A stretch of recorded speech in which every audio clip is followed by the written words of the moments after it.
কচি কাচাদের ডান্স দেখে নিচ্ছি, তারপর একে একে বড়দের নাচও দেখে নেব। তো আমরা এখানে দেখতে পেলাম একটি ক্রিস, আমরা দেখেছি ক্রিস মুভির একটা গানের একটা ডান্স দেখতে পেলাম।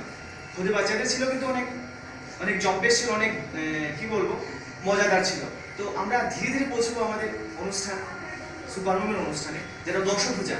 শুধু রান্না বাড়া কাজকর্ম, ঘরের কাজকর্মেই নয়, ডান্সেও আমাদের কৈলাসহরকে অনেক মাতিয়ে বেড়াচ্ছেন। এমনই একটি অনুষ্ঠান দেখতে পাবো আমাদের বিষয় থেকে।